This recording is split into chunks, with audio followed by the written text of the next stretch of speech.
లో దొరకది, హెచ్ఎండిఏ పరిధిలో ఉన్న లిస్ట్ లో దొరకది. ఇగో ఇక్కడికి వస్తుంది. ఇగో ఇది యూసుఫ్ కూడా, ఇగో ఇది కృష్ణకాంత్ పార్క్. ఇది అంటే కృష్ణ పార్క్ అంటే పెద్ద చెరువు, యూసుఫ్ కూడా పెద్ద చెరువు.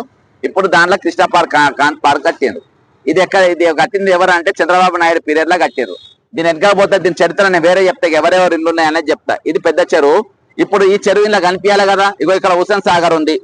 ఇక హుసేన్ సాగర్ కనిపిస్తుంది. హుసేన్ సాగర్ లేకుంది, ఉస్మాన్ సాగర్ లేకుంది, హిమాయత్ సాగర్ లేకుంది, దుర్గం చెరువు లేకుంది, గోపి చెరువు ఉంది, షామీర్పేట్ సాగర్ ఉంది, నాగార్జున సాగర్ ఉంది, అల్వాల్ లేకుంది, లోటస్ పాండ్ ఉంది, గండిపేట్ లేకుంది. ఓకేనా. ఇక ఇది హెచ్ఎండిఏ పరిధిలో ఉన్న పేర్లు. ఇళ్ళెల్లా కూడా ఇక దీని పేరే లేదు, పెద్ద చెరువు పేరే లేదు. ఈరోజు నేను హైడ్రా అధికారులను కానీ మున్సిపల్ శాఖ దగ్గర పెట్టుకున్న మన రేవంత్ రెడ్డి గారిని అడుగుతున్నది ఒకటే.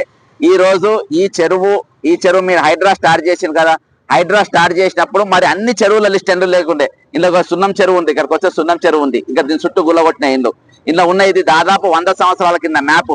ఈరోజు మీరు స్టేట్ సర్వే దానిలో పోతే దీని లిస్ట్ లేదు. మీరు ఏ సర్వే దానిలో లిస్ట్ చూసినా మీకు ఇది లేదు.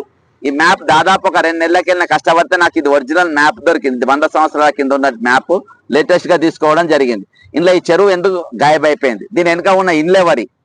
ఇందులో ప్లే చేసింది ఎవరంటే ఆనాడున్న చంద్రబాబు నాయుడు. ఈ రోజు జిహెచ్ఎంసి అంటే Hyderabad municipal administration and development అథారిటీకి దానికి అడ్వైజర్ గా ఎవరున్నారంటే ఈరోజు చంద్రబాబు నాయుడు మనిషి, ఆంధ్రాకు సంబంధించిన వ్యక్తి రఘునాథ్ రెడ్డి అనే ఆయన పెట్టిండ్రు. ఎందుకనంటే ఇటువంటి లొసుకులు ఏవి కూడా బయటపడద్దని. దీని వెనక ఎవరెవరు ఉన్నాయి, దీని వెనక బఫర్ జోన్ ఎక్కడ దాకా ఉన్నది, ఇది 100 ఎకరాల విస్తీర్ణం అయితే దీని గురించి మీరు ఏది బఫర్ జోన్ కిందకి వస్తారా, చెరువు కింద పెట్టినరా లేదా అనేది ఈ రోజు ప్రభుత్వం తేటపరచాల్సిన అవసరం ఉన్నది. ఈ రోజు వేల ఇండ్లు కూలగొట్టిన తర్వాత మేము పర్మిషన్ ఉన్న ఇండ్లు కూలగొట్టము, పర్మిషన్ తీసుకున్న కూలగొట్టము. మరి కూలగొట్టిన వాళ్ళ సంగతి ఏంది? మీరు వారికి నష్టపరిహారం ఇవ్వాలా వద్దా? 2013 చట్టం ఏం చెప్పింది?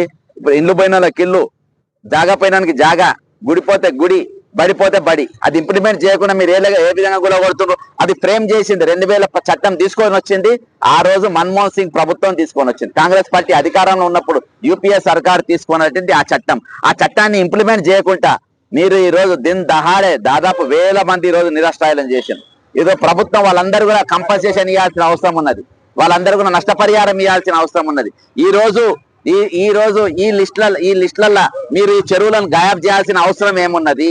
ఎవరి ఆదేశానుసారం చేసిండ్రు? ఎవరు పరిపాలన చేస్తుండ్రు? ఈరోజు ఇక్కడ చంద్రబాబు నాయుడు ఆధ్వర్యంలో తెలంగాణ నడుస్తుందా, లేకుంటే తెలంగాణలో కాంగ్రెస్ ప్రభుత్వం నడిపిస్తుందా? ఇక్కడ దాదాపు 8 మంది అడ్వైజర్స్ ను ఆంధ్రాకి